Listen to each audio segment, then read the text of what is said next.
काढलेला विद्युत प्रवाह रिकाम्या जागेच्या थेट प्रमाणात आहे? या प्रश्नाचं उत्तर आहे ऑप्शन क्रमांक ए, टॉर्क.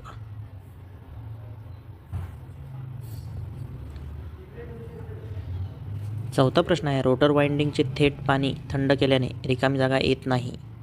या प्रश्नाचं उत्तर आहे ऑप्शन क्रमांक सी, मोठ्या यांत्रिक अडचणी. पाचवा प्रश्न आहे, ज्या वळणावर डमी कॉइल्स वापरल्या जातात त्याला म्हणतात. या प्रश्नाचं उत्तर आहे ऑप्शन क्रमांक सी, फोर्स वाइंडिंग.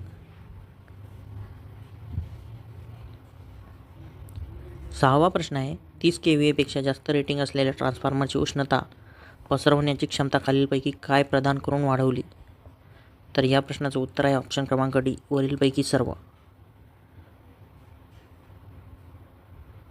सातवा प्रश्न आहे, DC मोटरचा वेग वाढल्यास काय होईल? या प्रश्नाचं उत्तर आहे ऑप्शन क्रमांक ए, बॅक EMF वाढतो परंतु लाईन करंट कमी होतो. आठवा प्रश्न आहे, DC सर्वो मोटर वापरले जातात. तर या प्रश्नाचं उत्तर आहे ऑप्शन क्रमांक ए, पूर्णपणे DC नियंत्रित प्रणालीवर DC सर्वो मोटर वापरले जातात.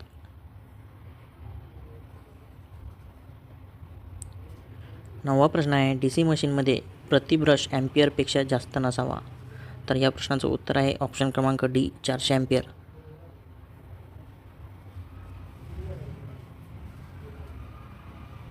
दहावा प्रश्न आहे, मोटरच्या नेमप्लेटवर कोणत्या शक्तीचा उल्लेख आहे? या प्रश्नाचं उत्तर आहे ऑप्शन क्रमांक डी, शाफ्टवर उपलब्ध आउटपुट पॉवर. 11वा प्रश्न आहे, DC मशीनमध्ये आर्मेचर रिएक्शनद्वारे फील्ड फॉर्मची जास्त विकृती टाळण्यासाठी एअर ऑर्डर फील्ड EMF बनवणे आवश्यक आहे. या प्रश्नाचं उत्तर आहे ऑप्शन क्रमांक सी, आर्मेचर EMFच्या तुलनेत मोठे.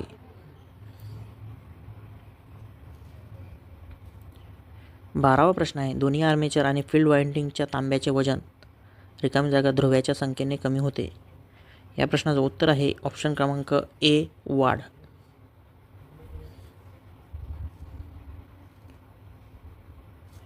13वा प्रश्न आहे, DC मशीनच्या स्टेटरमध्ये समाविष्ट आहे. या प्रश्नाचं उत्तर आहे ऑप्शन क्रमांक डी, वरीलपैकी सर्व. DC मशीनच्या स्टेटरमध्ये मुख्य ध्रुव, इंटरपोल आणि फ्रेम हे सगळेच समाविष्ट आहे. 14वा प्रश्न आहे, कमी व्होल्टेज आणि उच्च व्होल्टेज वळण दरम्यान इन्सुलेशनची जाडी निश्चित करण्यासाठी एक व्यावहारिक सूत्र आहे. या प्रश्नाचं उत्तर आहे ऑप्शन क्रमांक डी, 5 अधिक 0.9 kV मिलीमीटर. 15वा प्रश्न आहे, DC वाइंडिंग आहेत. या प्रश्नाचं उत्तर आहे ऑप्शन क्रमांक सी, नेहमी 2 लेअरचे प्रकार. 16वा प्रश्न आहे, हेलिकल वाइंडिंग वापरले जातात. तर या प्रश्नाचं उत्तर आहे ऑप्शन क्रमांक बी, पॉवर ट्रान्सफॉर्मरमध्ये हेलिकल वाइंडिंग वापरले जातात. 17वा प्रश्न आहे, डमी कॉइलचा वापर करू नये. या प्रश्नाचं उत्तर आहे ऑप्शन क्रमांक बी, मोठ्या मशीनमध्ये डमी कॉइलचा वापर करू नये.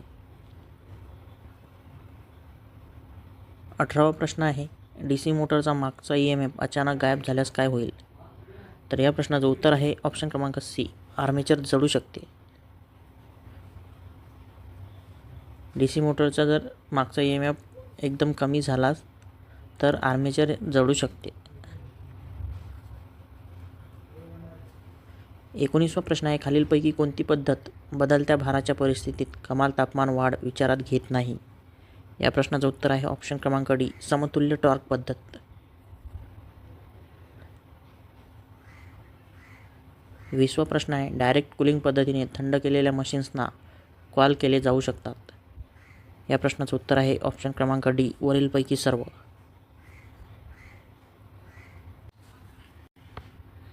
21वा प्रश्न आहे, टर्बो अल्टरनेटरच्या हवा थंड करण्यासाठी खालीलपैकी कोणती पद्धत वापरली जाते? तर या प्रश्नाचं उत्तर आहे ऑप्शन क्रमांक डी, वरीलपैकी सर्व.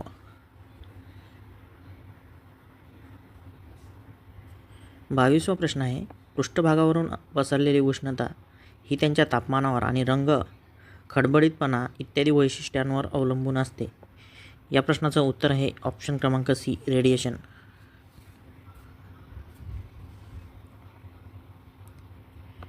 23वा प्रश्न आहे, प्रतिरोधकतेचे शून्य मूल्य दर्शवणारी सामग्री रिकामी जागा म्हणून ओळखली जाते. तर या प्रश्नाचं उत्तर आहे ऑप्शन क्रमांक डी, सुपर कंडक्टर. 24वा प्रश्न आहे, व्यावसायिक उपलब्ध मध्यम आकाराच्या मशीनची गती श्रेणी रिकामी जागा असते. तर या प्रश्नाचं उत्तर आहे ऑप्शन क्रमांक डी, 2000 ते 2500 RPM. 25वा प्रश्न आहे, रिकामी जागाची कमी सापेक्ष पारगम्यता आहे आणि जेव्हा किंमत प्राथमिक महत्त्वाची असते आणि अतिरिक्त वजन आक्षेपार्ह नसते तेव्हा फील्ड फ्रेममध्ये मुख्यतः वापरले जाते. तर या प्रश्नाचं उत्तर आहे ऑप्शन क्रमांक डी, कास्ट लोह.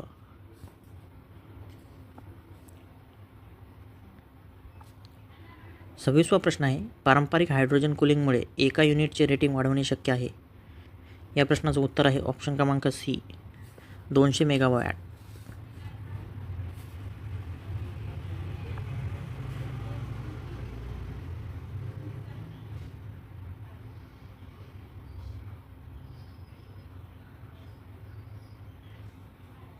27वा प्रश्न आहे, खालीलपैकी कोणत्या पद्धतीद्वारे वाइंडिंग आणि इतर भागाचे तापमान वाढ निश्चित केले जाऊ शकते. तर या प्रश्नाचं उत्तर आहे ऑप्शन क्रमांक डी, वरीलपैकी कोणतेही.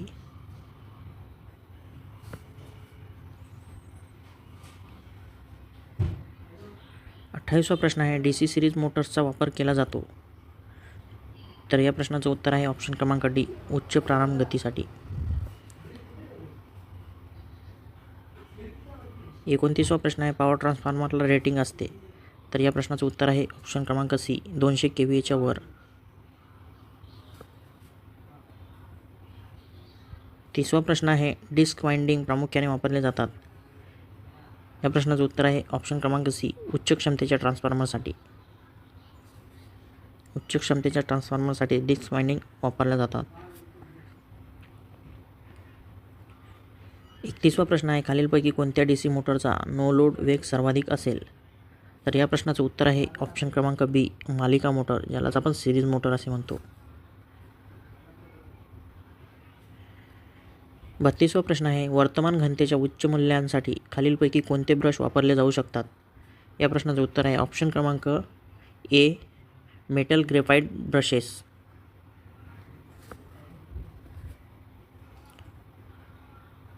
33वा प्रश्न आहे, DC मशीनमध्ये रिकामी जागा इनफिल्ड MMF मुळे मशीनचा आकार आणि किंमत वाढते. या प्रश्नाचं उत्तर आहे ऑप्शन क्रमांक ए, वाढ.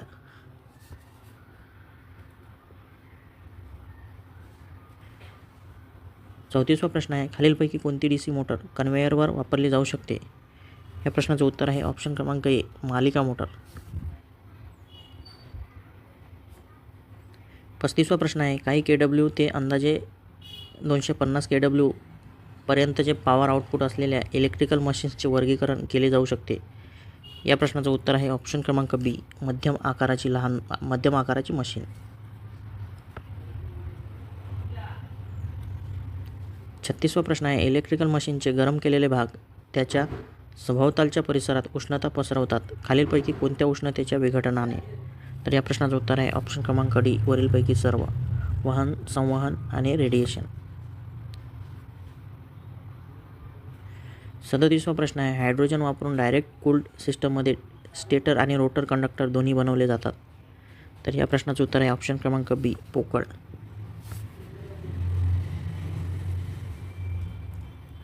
38वा प्रश्न आहे, उत्तेजक किंवा चुंबकीय प्रवाहाचे मूल्य खालीलपैकी कोणत्या घटकांवर अवलंबून असते. तर या प्रश्नाचं उत्तर आहे ऑप्शन क्रमांक डी, वरीलपैकी सर्व.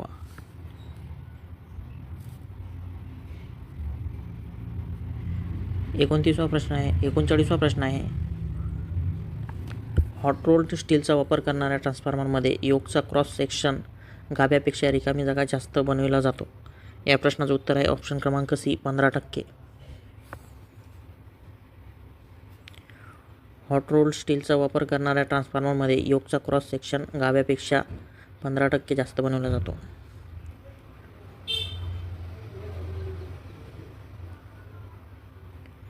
40वा प्रश्न आहे, हॉट रोल्ड सिलिकॉन स्टीलचा वापर करून वितरण ट्रान्सफॉर्मरसाठी जास्तीत जास्त फ्लक्स घनतेची नेहमीची मूल्ये आहेत. या प्रश्नाचं उत्तर आहे ऑप्शन क्रमांक सी, 1.1 ते 1.35 वेबर पर मीटर स्क्वेअर. 41वा प्रश्न आहे, ट्रान्सफॉर्मरमध्ये कार्यरत असलेल्या वर्तुळाकार कंडक्टरचा वापर करून दंडगोलाकार वाइंडिंग्स आहेत. या प्रश्नाचं उत्तर आहे ऑप्शन क्रमांक सी, बहुस्तरीय. 42वा प्रश्न आहे, जेव्हा कॉईल बनवणाऱ्या दोन कॉईलच्या बाजू एका ध्रुवाच्या पिचच्या अंतरावर असतात तेव्हा त्याला म्हणतात. तर या प्रश्नाचं उत्तर आहे ऑप्शन क्रमांक बी, फुल पिच.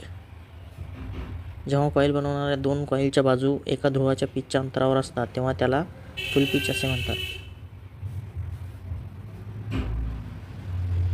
43वा प्रश्न आहे, यंत्राला त्याच्या अंतिम स्थिर तापमान वाढीच्या 0.632 पर्यंत पोहोचण्यासाठी लागणाऱ्या वेळेला काय म्हणतात. तर या प्रश्नाचं उत्तर आहे ऑप्शन क्रमांक ए, गरम होण्याची स्थिर वेळ. 44वा प्रश्न आहे, टर्बो अल्टरनेटर्सच्या एअर कूलिंगची एकापेक्षा जास्त इनलेट सिस्टम पर्यंत रेटिंगच्या मशीनसाठी वापरली जाऊ शकते. या प्रश्नाचं उत्तर आहे ऑप्शन क्रमांक सी, 60 मेगावॅट. 45वा प्रश्न आहे, रिकामी जागा हे इलेक्ट्रिकल मशीन्सच्या वाइंडिंगसाठी सार्वत्रिकपणे वापरले जाते कारण ते फ्रॅक्चरच्या कोणत्याही शक्यतेशिवाय सहज कार्य करण्यायोग्य आहे. तर या प्रश्नाचं उत्तर आहे ऑप्शन क्रमांक डी, तांबे.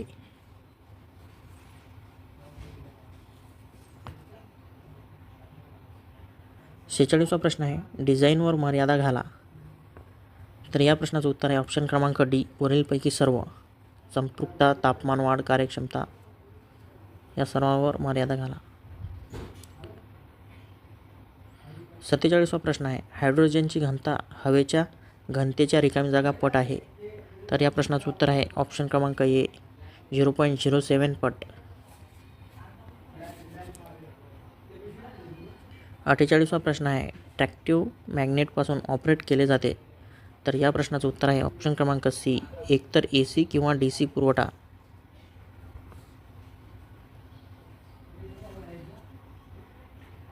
49वा प्रश्न आहे, रिकामी जागापर्यंत क्षमतेच्या ट्रान्सफॉर्मरमध्ये नैसर्गिक शीतकरणासह कूलिंग रेडिएटर प्रणाली असते.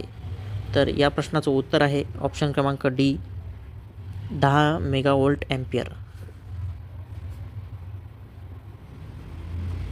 50वा प्रश्न आहे, गोलाकार कंडक्टर वापरून बेलना